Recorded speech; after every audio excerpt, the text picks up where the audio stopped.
I got one more that I want to talk about as it relates to the economy. And the reason that so the Fed just spoke this past week, and the Fed, Jerome Powell. So there won't be any rate cuts.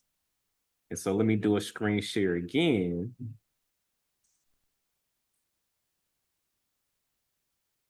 Do another screen share with this article I found. As you can see, I stay reading and learning. So just bringing some of it to you all as well, so we can learn together and bring you up to speed to what's going on. Maybe you was working at the job, and so you ain't have time to look what was going on this week, but we got you. So interest rates could be high for much longer. Here's what it means for your finances. So everything we talk about is going to tie back to the finances in some way. All right, cool. So the Federal Reserve has forecast interest rate cuts that will deliver much needed relief for Americans burdened by high mortgage and credit card loans. So as I mentioned, Fed this past week, Fed Chair Jerome Powell, he's the Fed chair, so educate yourself on cast doubt on whether those rate cuts would arrive after all. The Fed needs to gain greater confidence that inflation is headed towards an acceptable level. As y'all know, interest rates is high right now.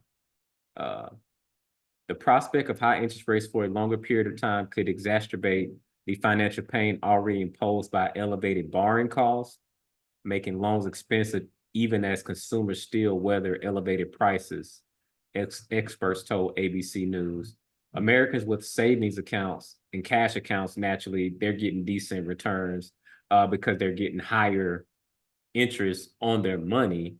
But what this article is saying, that it's probably the people that are truly benefiting from it is people that they use well-off people, but basically probably higher net worth individuals. Because if you got $2,000 in there and you're getting 5%, it's better than nothing, but it's not going to equate to anything significant.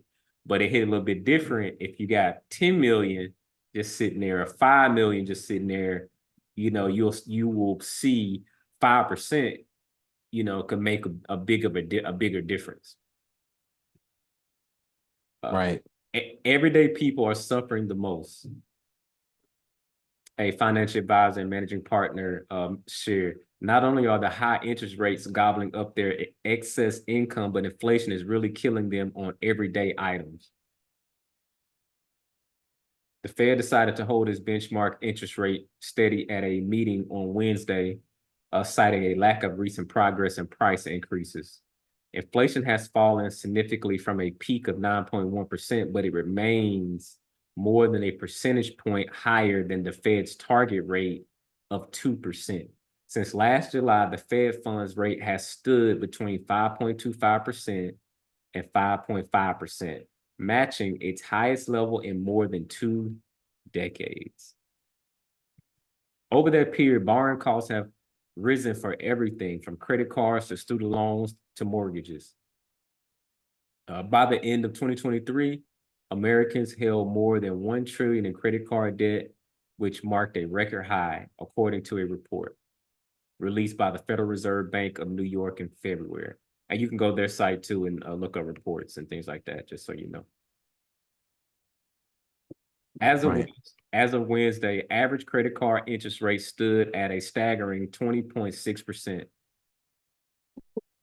So, dang, bro, so imagine carrying a balance. Like imagine being $30,000 in debt, in credit card debt, and it's got 20.6% interest rate on it, and you just paying the minimum. You never gonna pay that thing off.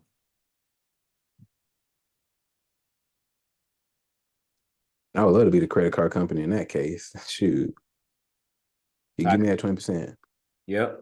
Having interest rates higher for a longer period of time is going to hurt people who have a lot of credit card debt. See, that's my point. See, yeah.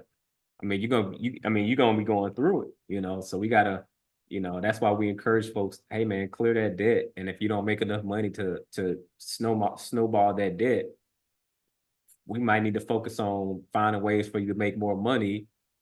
Shameless plug, Level Careers. Hey, man, look, it's only one or two ways to it's you can either you can only cut so much out of your budget and but if you already like because things are getting more expensive. So like if you've already cut where you could, but then the same stuff that you're already buying with your current income, which isn't necessarily going up, things are just getting more expensive. Like it's just eating into your budget. And so you're like, things are increasing and you're trying to cut.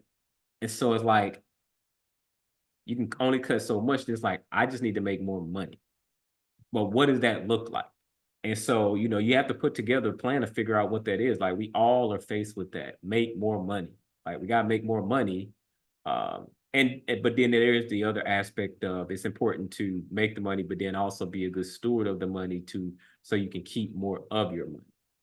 But if you don't make a lot of money to begin with, then it's like you don't have enough money to invest. You don't have enough money to necessarily pay down all your debt.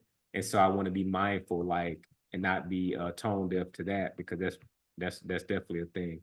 Something you mentioned about housing, of course, you guys are going to rent, but it's very difficult for first time home buyers to get into a property. It's definitely not the easiest because with the mortgage rates going up, folks' payments are going to be high, and so sometimes some people are priced out, and also like if they can get into it,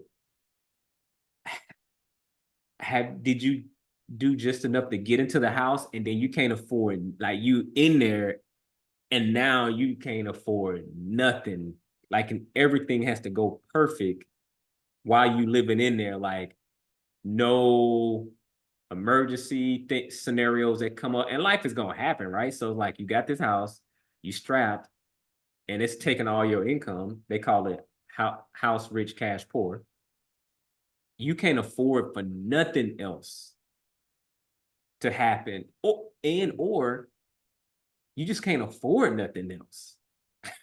Period. Like you can't afford to go out and have a good time. You can't afford to travel. Like, and so finding that balance point of like, you gotta make more money, man. You gotta keep up with this inflation.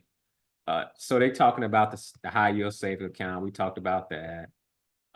Yeah, but I just want to hit that. You got any thoughts just from your perspective, especially from a Gen Z perspective, when you hearing these things, what are your initial reactions? I think I think it's important that people try to stay aware.